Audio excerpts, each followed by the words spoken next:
Vamos a hablar entonces sobre la nación de Israel, sobre su posición estratégica en el mundo antiguo. Dios formó a partir de Abraham una nación distinta a las demás, ubicadas en un lugar donde esas otras naciones tenían que pasar, porque había una red de caminos importantes que pasaba por la tierra de Canaán, donde ocuparon las tribus de Israel. Dios estableció las condiciones óptimas para que las demás naciones que obligatoriamente pasarían por Canaán aprendiesen a través de Israel el camino del verdadero Dios. De igual manera, su pueblo de Israel, tendría que preparar el camino para la venida del Mesías.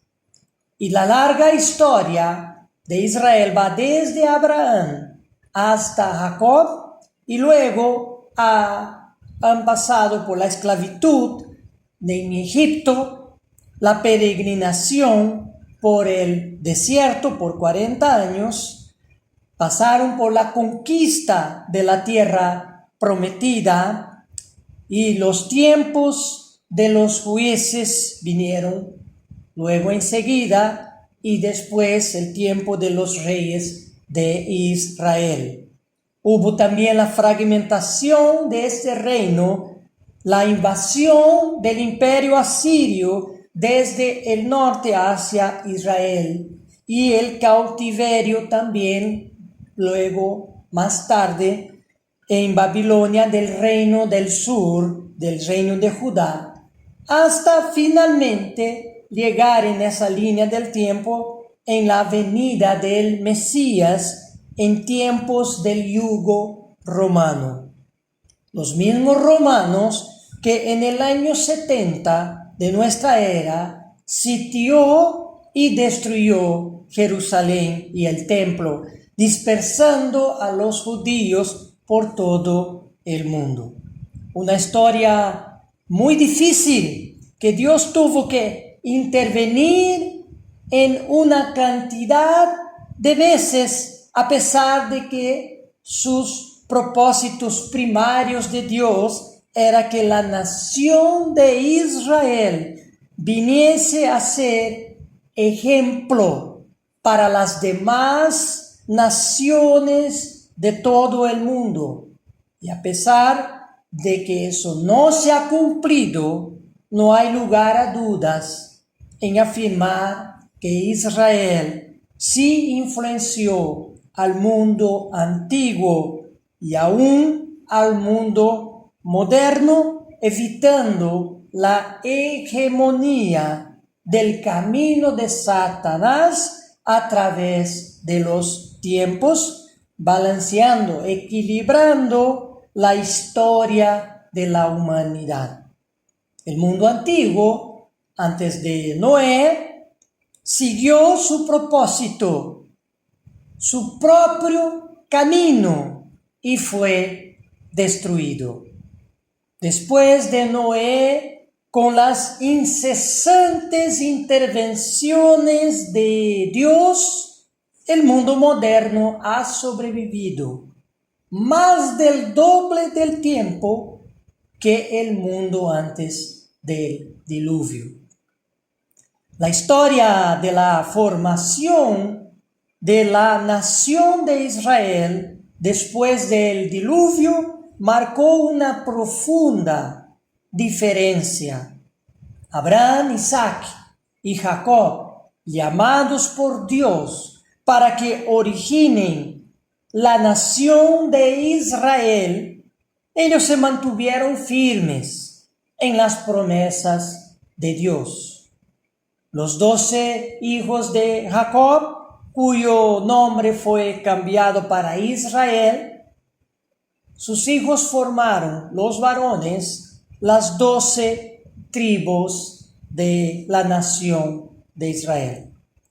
¿Y cómo comenzaron? El libro de Éxodo responde, Éxodo capítulo 12. Vamos a leer los versículos 40 y versículo 41. Versículo 40. El tiempo que los hijos de Israel vivieron en Egipto fue de 430 años. Versículo 41. Y sucedió que al cabo de los 430 años, en aquel mismo día, todos los ejércitos del Señor salieron de la tierra de Egipto.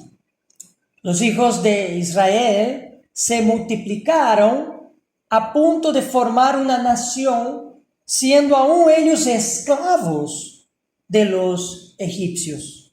Eso es realmente increíble.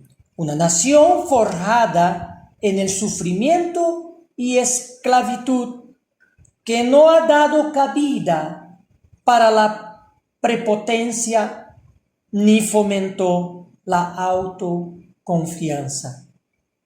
Dios forjó una nación en 430 años, como hemos leído, y eso fue desde el llamado de Abraham en el año 1874 a.C., hasta el día que salieron de Egipto en el año 1444 a.C. Y aquí vamos a ver el pacto que Dios hizo con su pueblo Israel. Dios hizo pacto con Abraham, con Isaac y con Jacob, prometiendo la descendencia. Y Dios también hizo un pacto con la nación de Israel cuando salieron de la esclavitud de Egipto. Seguimos en Éxodo. Ahora vamos a ver el capítulo 19, versículos 7 y 8. Éxodo 19, versículo 7. Entonces vino Moisés y llamó a los ancianos del pueblo y expuso en presencia de ellos todas estas palabras que el Eterno le había mandado.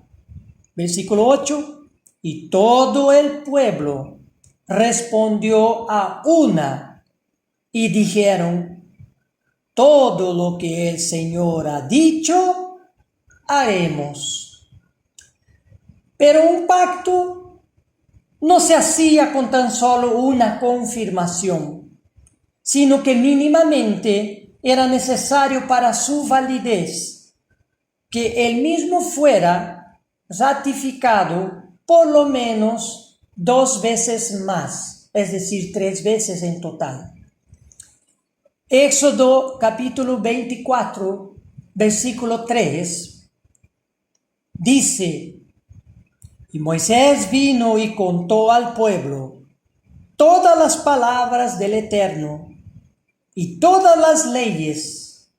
Y todo el pueblo respondió a una voz, esas por segunda vez, y dijo: haremos todas las palabras que el Señor ha dicho. Así que por segunda vez ratificaron su obediencia a Dios, y luego vino la tercera confirmación de este pacto de Dios con su pueblo en Éxodo capítulo 24, ahora versículo 7. Y tomó el libro del pacto y lo leyó a oídos del pueblo, el cual dijo: haremos todas las cosas que el Señor ha dicho y obedeceremos. Entonces Dios entregó, una vez confirmadas estas 3 veces, Dios entregó la tierra prometida a su pueblo y en un lugar estratégico en el mundo antiguo. Según el libro de Jueces, capítulo 20, los límites de norte a sur conquistados por la nación de Israel fueron: Jueces capítulo 20, versículo 1. Entonces salieron todos los hijos de Israel, y se reunió la congregación como un solo hombre, desde Dan hasta Beerseba y la tierra de Galad, al Señor en Mizpa.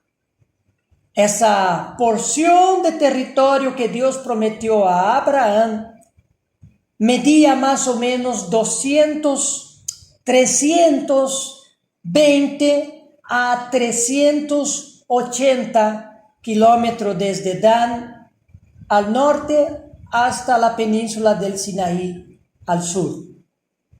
De oeste a este, los límites fueron desde la costa mediterránea hasta la depresión del río Jordán. La longitud varió de 50 a 80 kilómetros. Y estamos hablando de un territorio que llegó hasta 30.000 kilómetros cuadrados. Por su ubicación entre las grandes civilizaciones que se desarrollaron entre los ríos Tigris y Éufrates, y también el Nilo, y por estar enclavada al sur de los reinos de Asia Menor, la tierra de Canaán desempeñó un papel preponderante en la historia del Próximo Oriente antiguo. En las caravanas de comerciantes y en los carros de guerras se transmitían valores culturales y comerciales que influyeron de forma destacada en la región. Esos intercambios culturales, comerciales y bélicos pusieron en contacto al pueblo de Israel con sus vecinos del Próximo Oriente antiguo. Las relaciones entre los pueblos se efectuaban a través de una serie de caminos, de los cuales se mencionan algunos en la Biblia. Números, capítulo 20, versículo 17, leemos: Te rogamos que pasemos por tu tierra. No pasaremos por labranza, ni por viña, ni beberemos agua de pozos.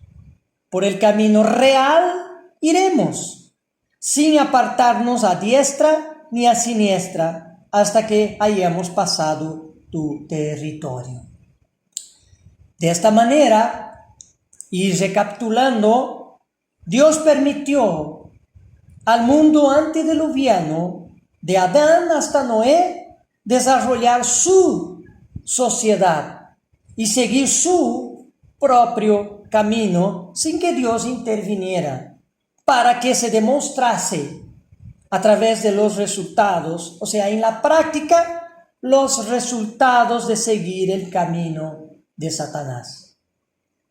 Como consecuencia, la maldad llegó tempranamente al colmo al cabo de unas cuantas generaciones. Por eso Dios destruyó aquella mala generación con un diluvio. Luego, después del diluvio, la civilización nuevamente empezó a levantarse, pero los hombres siguieron aglutinados en la región de Mesopotamia. Como los resultados ya eran conocidos, y para que no volviera a suceder lo que sucedió con la civilización anterior al diluvio, ahí sí Dios intervino y dispersó los pueblos y naciones sobre el globo terrestre y separó sus capacidades para la religión, para la filosofía y tecnología.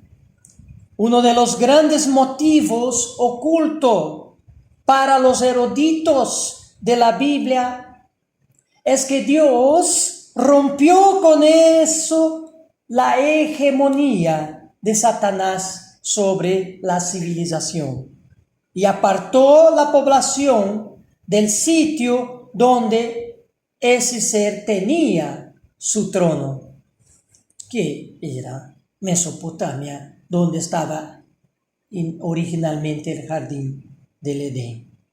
Habiendo entonces cambiado la disposición del mundo antiguo, Dios llamó a Abraham para ser el padre de su nación escogida y los puso en un lugar más visible y estratégico.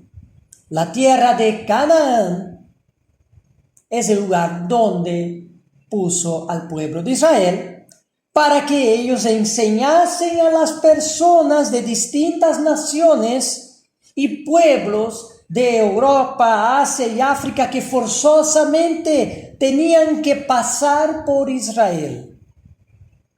Y de esa sociedad distinta y teocrática, esas demás naciones, esas otras naciones llevarían desde ese lugar, llevarían a sus lugares de origen distantes el conocimiento del verdadero Dios. Esa verdad no fue claramente entendida porque las cosas no ocurrieron así. Israel, en vez de enseñar a las naciones en su paso por su tierra, la tierra prometida, la tierra de Canaán, más bien lo que pasó con Israel es que ellos, en vez de enseñar, ellos aprendieron lo malo de las naciones.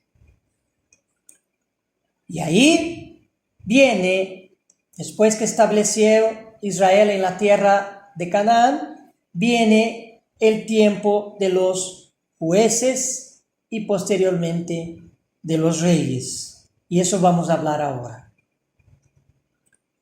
Dios dispersó a los pueblos y naciones que se concentraban en la región de Mesopotamia y luego llamó a Abraham, un descendiente de Sem, desde ese lugar para venir a ser el padre de su pueblo escogido.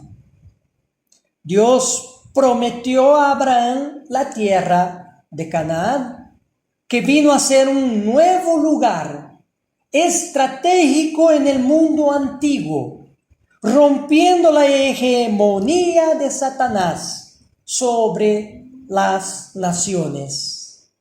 Dios forjó su nación Israel en 430 años, desde el llamado de Abraham hasta el día que salieron de Egipto, donde fueron esclavos. Y ese aprendizaje también incluyó los 40 años que peregrinaron, y se va sumando, que peregrinaron por el desierto antes de conquistar la tierra prometida al mando de Josué. Mientras vivió Josué, el pueblo fue fiel a Dios.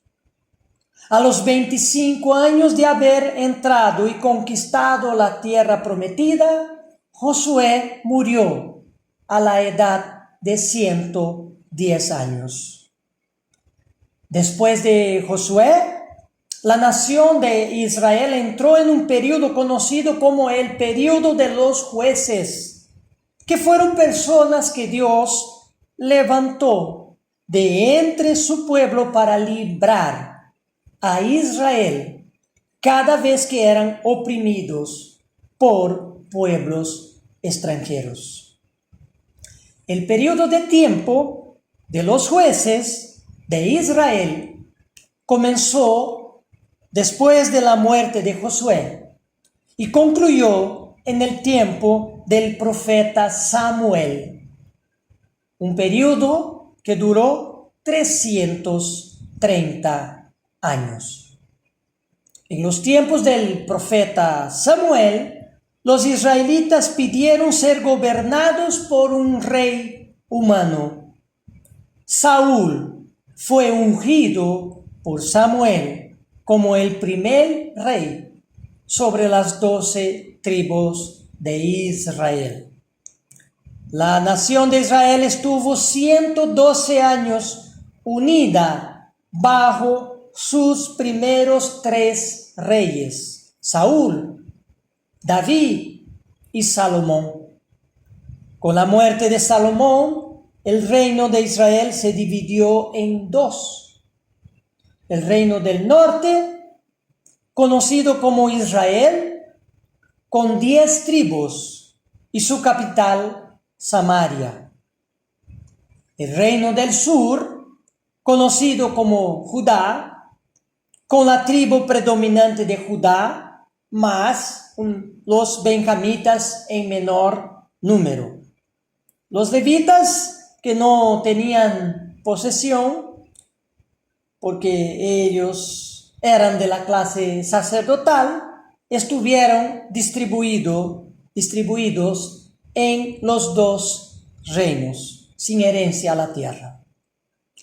El número original de 12 tribus se mantuvo porque la tribu de José fue contada como 2 tribus a nombre de sus hijos nacidos en Egipto, Manasés y Efraín, contado entre las 10 tribus del norte. El reino del norte, Israel, tuvo 19 reyes, el reino del norte, todos malos, que gobernaron por 209 años, hasta que en el año 722 a.C. fueron llevados cautivos a Asiria. Desde entonces, su rastro histórico se perdió y nunca más volvieron a Canaán.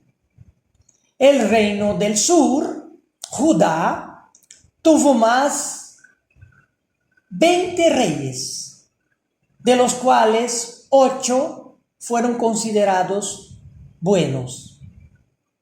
El último rey legítimo de Judá, del reino del sur, fue Joaquín, también conocido como Jeconías, cuyo padre fue Joacim, también conocido como Eliaquim.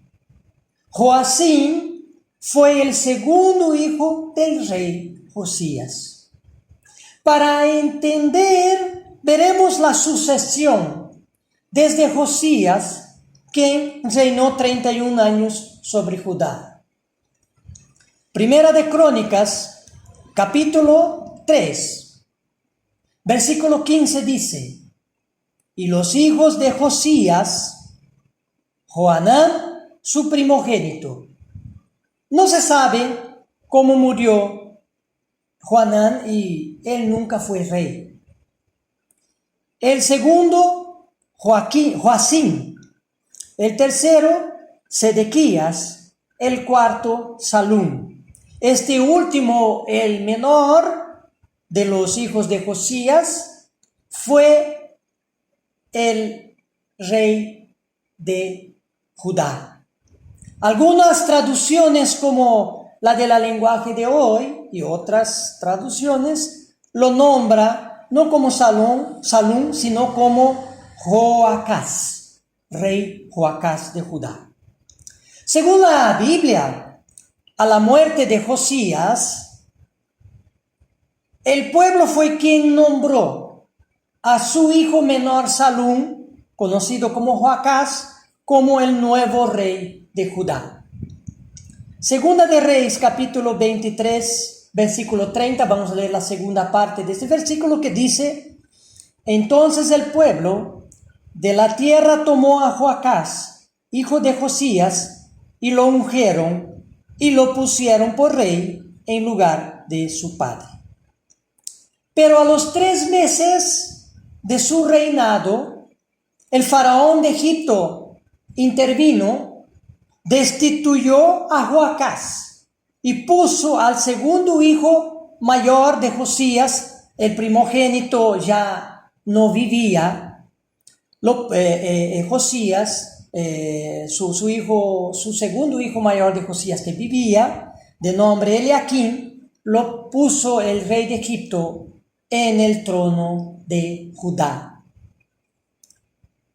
Segunda de Reyes capítulo 23 versículo 34. Entonces Faraón Necao puso por rey a Eliaquim, hijo de Josías, en lugar de Josías, su padre, y le cambió el nombre por el de Joacim, y tomó a Joacás, y lo llevó a Egipto, y murió allí. Entonces, en el caso del sucesor de Josías, el legítimo era el hijo mayor vivo. Y a través de Faraón de Egipto se corrigió el error del pueblo de haber puesto en realidad su hermano menor, el hijo menor de Joacim, el hermano menor de Eliaquim, Joacim, que se llama Joacim. Joacim, una vez corregido ese error, Joacim reinó 11 años y a su muerte, su hijo Joaquín, también conocido como Jeconías, asumió la sucesión hereditaria del trono de Judá. Si vamos a la genealogía de Jesús, veremos que Jesús es descendiente de David por el linaje de Joacim, a través de su hijo Salatiel y su nieto Zorobabel, nacido después del cautiverio en Babilonia del pueblo de Judá. Mateo capítulo 1, versículo 11 y versículo 12 dice: Josías engendró a Jeconías. Estamos leyendo la genealogía de Jesús.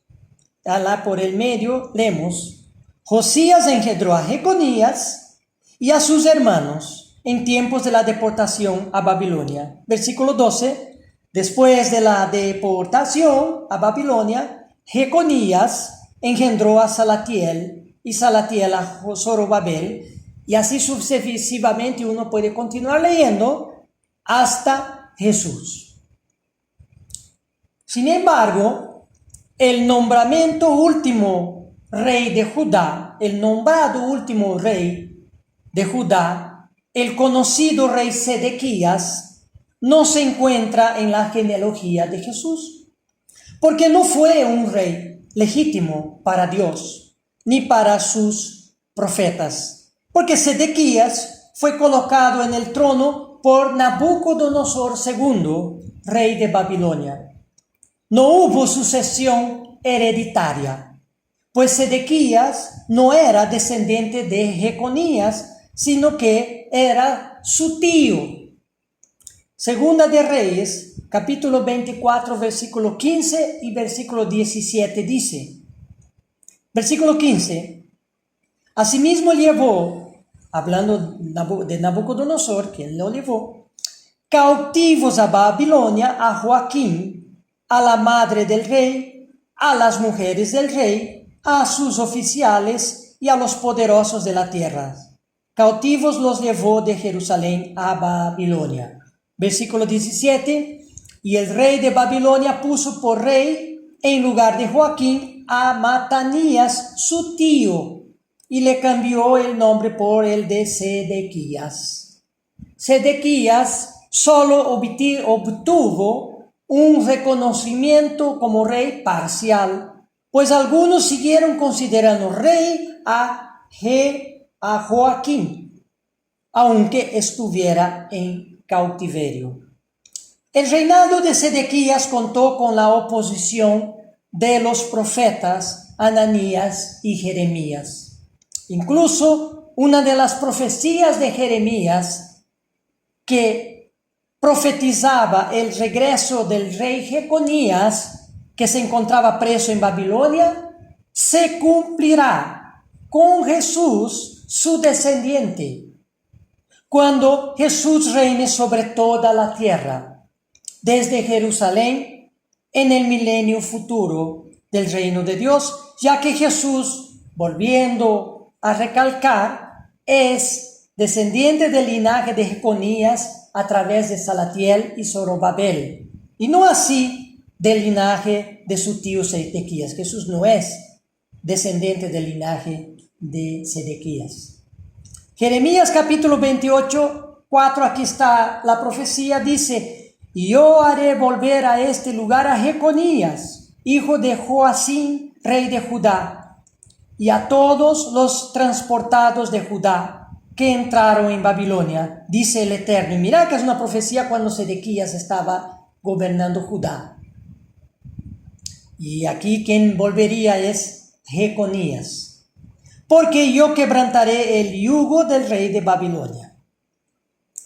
El profeta Ezequiel y otros muchos personas también siguieron reconociendo a Joaquín o Jeconías como rey a pesar del cautiverio. En el año 562 a.C., Joaquín fue liberado por el sucesor de Nabucodonosor, fue liberado por Evil Merodach. Jeremías capítulo 52, versículo 31 dice: y sucedió que en el año 37 del cautiverio de Joaquín, rey de Judá, en el mes 12, a los 25 días del mes, Evil Merodach, rey de Babilonia, en el año 1 de su reinado, alzó la cabeza de Joaquín, rey de Judá, y lo sacó de la cárcel. Aparte de la Biblia, Joaquín o Jeconías es referido en tablillas administrativas babilónicas sobre raciones o entregas de aceite durante su exilio en Babilonia. Fueron descubiertas en dicha ciudad estas tablillas de arcillas que datan del 10º al 35º año de Nabucodonosor II. Una de esas tablillas llama a Joaquín rey. Después de sacarlo de la cárcel, dice la Biblia, Segunda de Reyes, capítulo 25, versículo 28, y le habló con benevolencia, le habló el nuevo rey de Babilonia, y puso a Joaquín, y puso su trono más alto que los tronos de los reyes que estaban con él en Babilonia. Así que, después de su prisión, le nació Salatiel a Joaquín, Jeconías, y Salatiel tuvo su hijo, que es su nieto de Joaquín, a Zorobabel, que se encuentran ambos en el linaje de Jesús. Mientras, como dije antes, Sedequías lo mataron.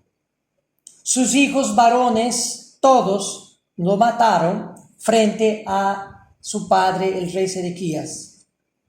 Y al rey Sedequías el rey Nabucodonosor le sacó sus ojos. Y Sedequías murió en una prisión en Babilonia.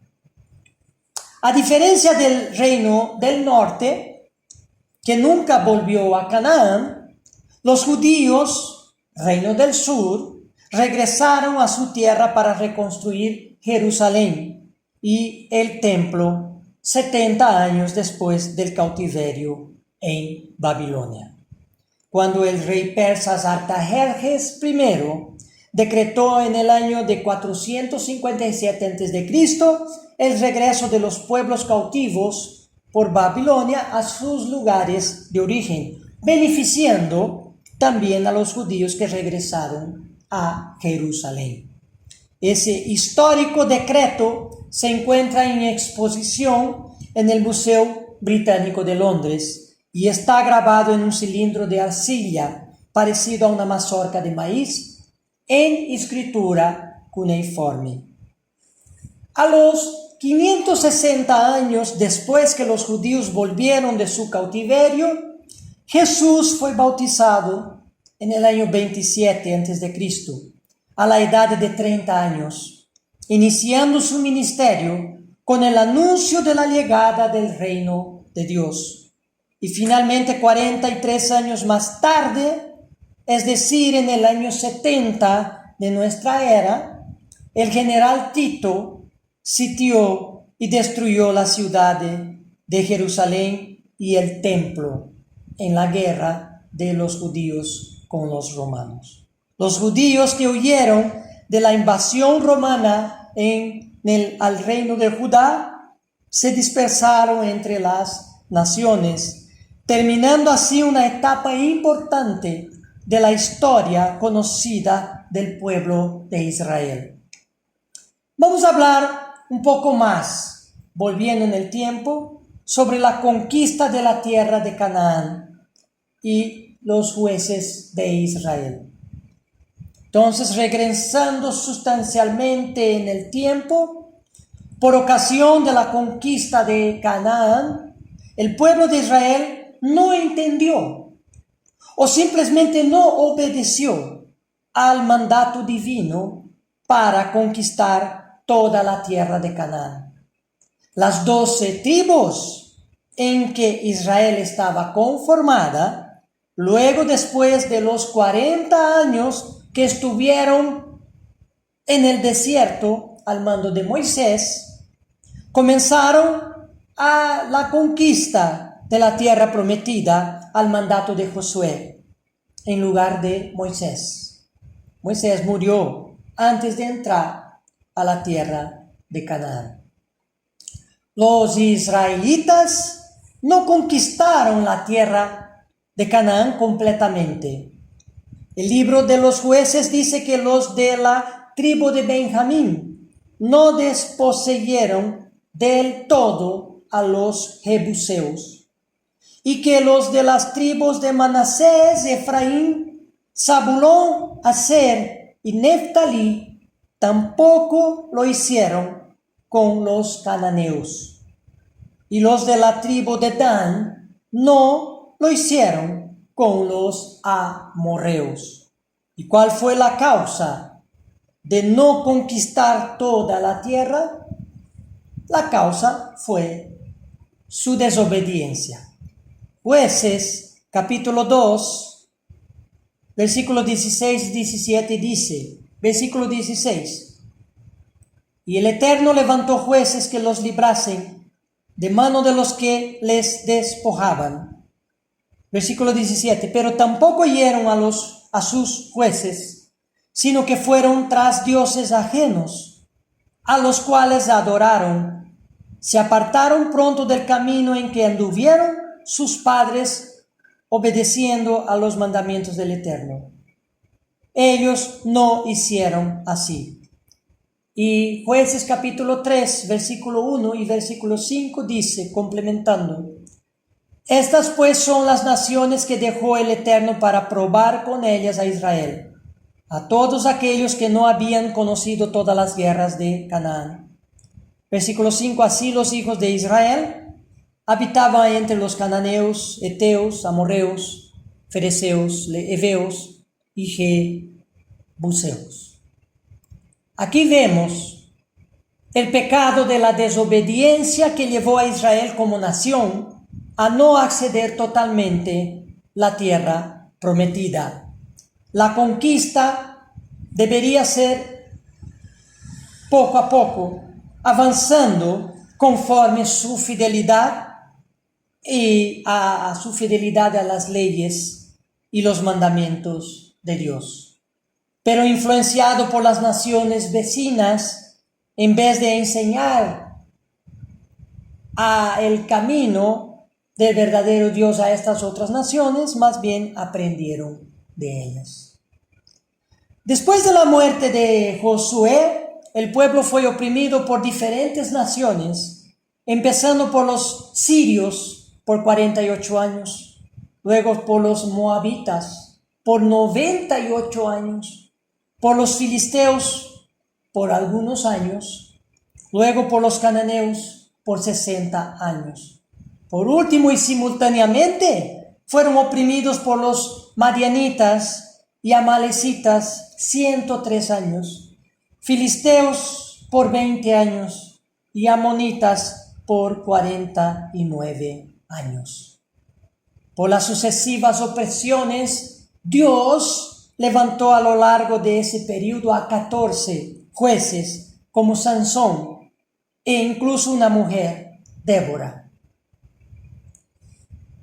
Ahora vamos a ver el traspaso de los jueces a los reyes de Israel.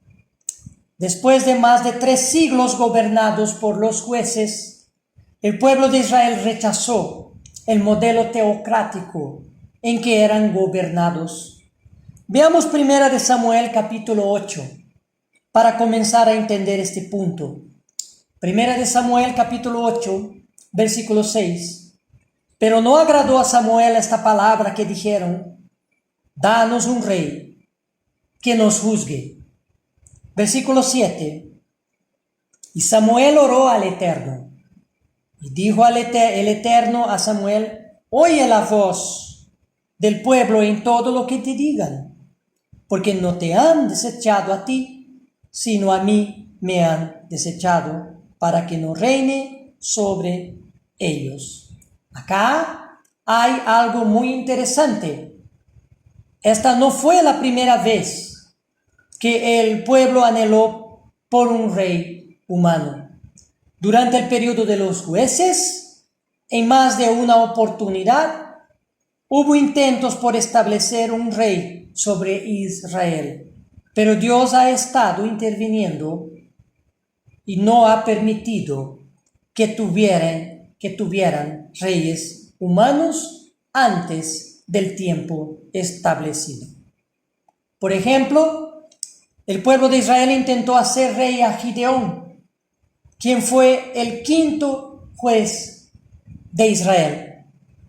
Unos 100 años antes que Saúl efectivamente fuera, él podría haber sido rey sobre Israel, pero Dios no lo permitió. Y unos 60 años antes que Saúl fuera coronado rey de Israel, otro personaje, Abimelech, también intentó autonombrarse rey. Y llegó un punto que Israel sí lo rechazó al gobierno de Dios. Ya en tiempos del profeta Samuel, el pueblo pidió un rey. Samuel argumentó de parte de Dios que ese camino los llevaría a la ruina. Y la respuesta del pueblo fue la siguiente. 1 Samuel capítulo 19. Vamos a leer algunos versículos más. Versículo 19. Pero el pueblo no quiso oír la voz de Samuel y dijo: no, sino que habrá rey sobre nosotros. Versículo 20. Y nosotros seremos también como todas las naciones, y nuestro rey nos gobernará y saldrá delante de nosotros y hará nuestras guerras. Versículo 22. Y el Eterno dijo a Samuel: oye su voz y pon rey sobre ellos. Este es un punto muy importante. El pueblo elegido por Dios lo rechazó definitivamente como gobernante.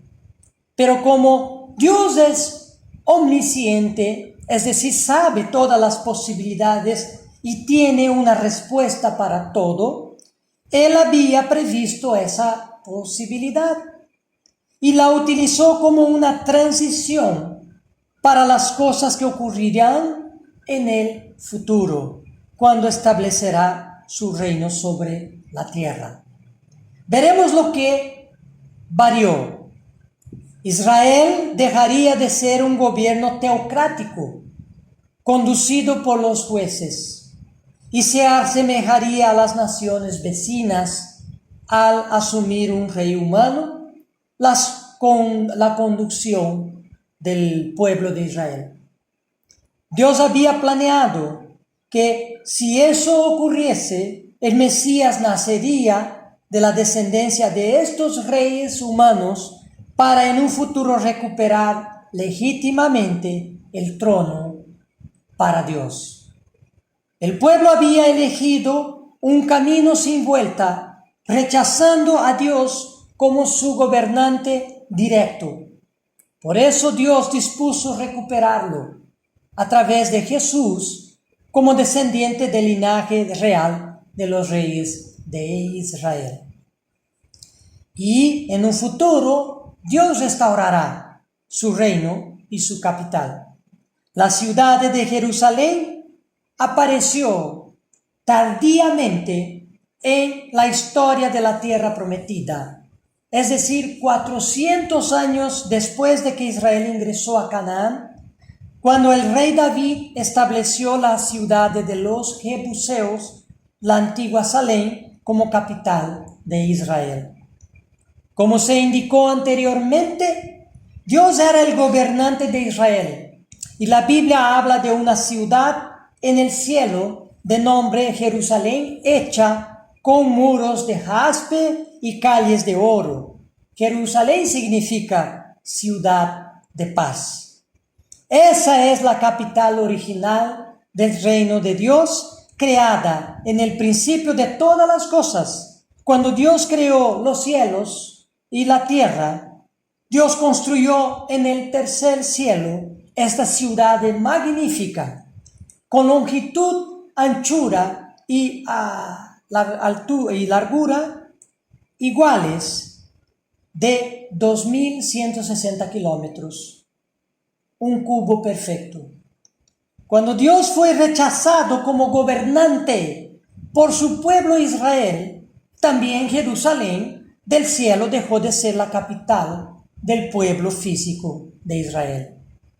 Por ese mismo momento histórico, Dios concedió por un tiempo un puesto de rey de Israel a los reyes humanos, en especial a los descendientes de David. Al mismo tiempo tuvo que preparar un lugar para establecer su reino futuro. Dios introdujo a Jesús en el linaje del rey David, de la tribu de Judá. Así, no solamente Jesús recuperará ese trono que en un principio pertenecía a Dios, sino que estableció en la nación física de Israel una ciudad capital neutra para el linaje de David. Y esa fue la ciudad de Salem de los Jebuseos, convertida en Jerusalén en tiempos de David. Está clara la idea. Ambos tienen un principio común. Tanto Dios como Jerusalén del cielo vienen primero. Luego Dios permite ser reemplazado por reyes humanos y la ciudad de Jerusalén del cielo es reemplazada por la Jerusalén terrenal. En la última etapa futura, Dios recuperará legítimamente el gobierno de Israel a través de Jesús, que asumirá el trono de David en su segunda venida. Luego, cuando toda la maldad sea finalmente exterminada, después del reinado de Cristo con sus santos resucitados, entonces sucederá lo que está previsto en el libro de Apocalipsis. Apocalipsis, capítulo 21, vamos a leer los versículos 1 y 2. Y vi un cielo nuevo y una tierra nueva, porque el primer cielo y la primera tierra pasaron, y el mar ya no existe. Y vi la ciudad santa, la nueva Jerusalén, que descendía del cielo de Dios, preparada como una novia ataviada para su esposo. La ciudad de Jerusalén del cielo bajará al final sobre la ciudad de Jerusalén terrenal. Motivo principal del por qué Jerusalén aún existe hasta hoy, después de más de 3000 años, es para ser reemplazada por la ciudad de Jerusalén celestial. La historia de Israel es muy larga y detallada. Acá estamos resumiendo los hechos principales hasta su dispersión causada por el Imperio Romano. Su historia aún continúa, pues en 1948 se fundó el moderno Estado de Israel y en un futuro próximo los judíos tendrán una parte preponderante en la profecía bíblica, así como sus hermanos que hoy están dispersos entre varias naciones.